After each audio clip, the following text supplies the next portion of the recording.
hope you're doing great. And today we're working on the product rule of exponents. If you are enjoying the videos that I'm putting out there, don't forget to hit the like button and subscribe and comment what your thoughts are. If you have any questions, you can always comment down below, or you can always reach out to me on Instagram at bigsisandyou or on email at bigsisandyou@gmail.com. All of that is found in the description box down below. And if you ever feel like you want to skip the intro, you can always do that. I have timestamps down below. Okay, so one of the most important things that you need to know when you're working with exponents is understanding the base, which is b here, and then the exponent itself, which is n here. So if you're given a multiplication of exponents such as this, b to the power n times b to the power of m, the very first thing you want to make sure is the base is the same. If the base is the same, then all you have to do is add the exponents. In this case, it's b for both, then all we have to do is add n and m. So b. Right, so this is how it looks. If you were given something like this, a to the power of n times b to the power of m, like I said, the very first thing that you have to do is check the base, and here we have different bases. In this one, the base is a, and in this, the base is b. So we can't do anything to that, you just leave it at that, right? So let's take a look at a couple examples. So looking at this example, we have 4 to the power of 3 and 4 to the power of 5. And like I said, the very first thing that you want to take a look at is the base. And in this case, we have the same base, which is 4 in both, right? So all we have to do is just add the exponents, 3 and 5. Let's go ahead and do that.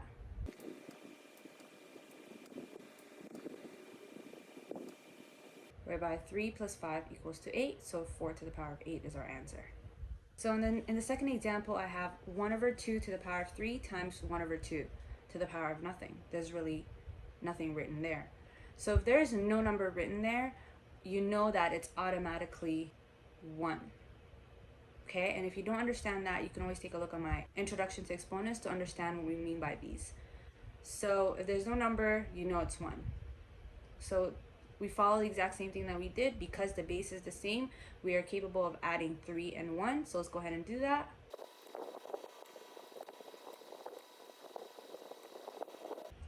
So 3 plus 1 is 4. We have 1 over 2 to the power of 4. Okay, so what about in this example? 6 to the power of 3 times 5 to the power of 4.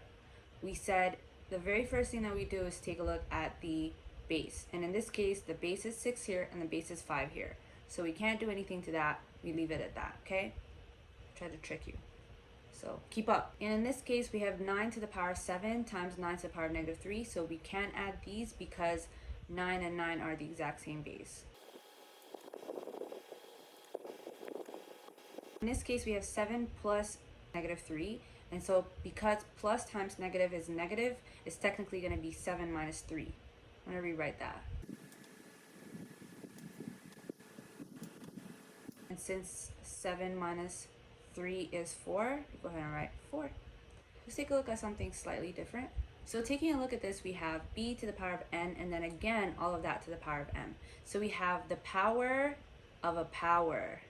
So all you have to do in this case is you multiply the powers to make a single power. Okay, so if it's b to the power of n to the power of m, then it will be b to the power of n times m, which makes it a single power. So let's take a look at what that looks like. So this is what I mean. B to the power of n times m, which is this right here. So in this example, I have 2 to the power of 3 and then again to the power of 4. So like we said, we multiply 3 and 4.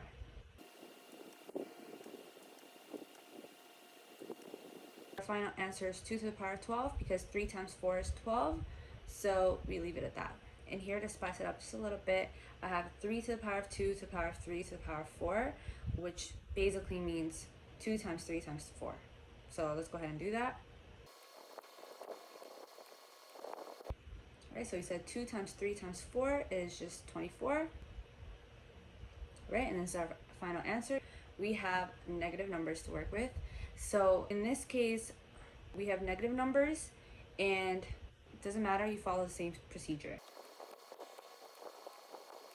Okay, so your answer is negative 3 to the power of negative 16. Now, if you want to be a little goody and you want to go that extra mile and change this negative exponent to a positive exponent, you can go ahead and do that. Now we changed it to a positive exponent. If you don't know how to do that, check out my other video on negative exponents. You'll know how to do it then. Awesome. Now let's take a look at a little bit of a combo. Okay, so now that I have the combo with this little devil face here to see if you guys are actually learning what you guys are learning, let's see if you guys know what we're doing, okay? So 5 to the power of 4 to the power of 2, and then there's nothing in between. We obviously know that that's a multiplication, okay? So, and then we have 5 to the power of 5, and then to the power of 2. So we're gonna do what we did earlier. We see that here, it's 4 to the power of 2, so we have to multiply that first. So let's go ahead and do that.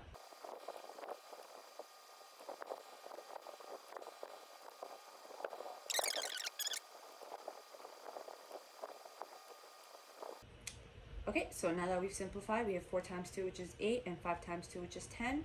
All we have to do is follow our product rule, which is if the base is the same, in this case it is, it's 5 in both, we can add the exponents. So let's go ahead and do that.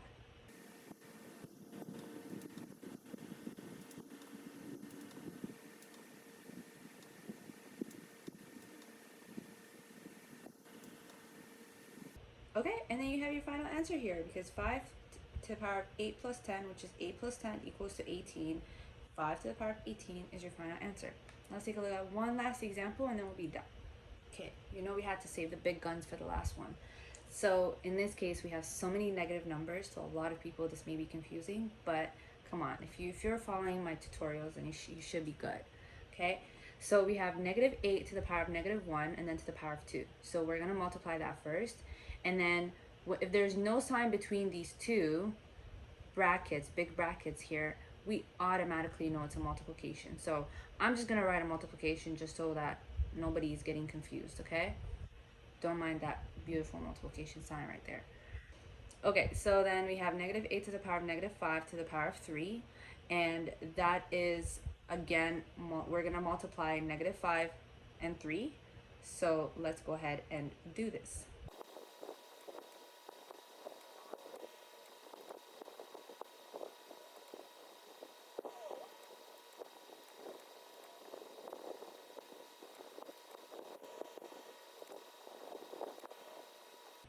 Okay, so now that we've multiplied them, we have negative 1 times positive 2, which gives us a negative 2, and then we have a negative 5 times 3, which is negative 15, okay?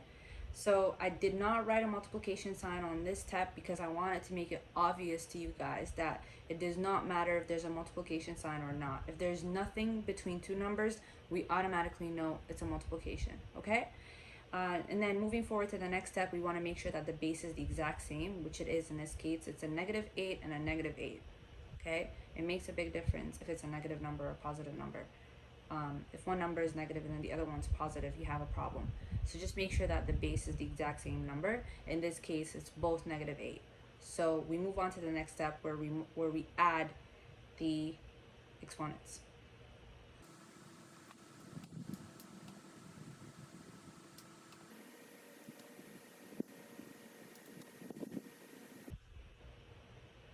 Adding two negative numbers gives you a negative number. So negative 2 plus negative 15 is negative 17. If you want to go that extra step and change the negative exponent to a positive, you can always do that. It's the exact same answer, but just writing in a positive exponent instead. And like I said earlier, you can check out my negative exponents to understand what that means. So if you guys are enjoying the videos that I'm putting out, don't forget to like this video and comment your thoughts. And if you have any questions, don't forget to reach out to me and subscribe to this channel because you already know what's up. I'm gonna see you guys next time. Take care.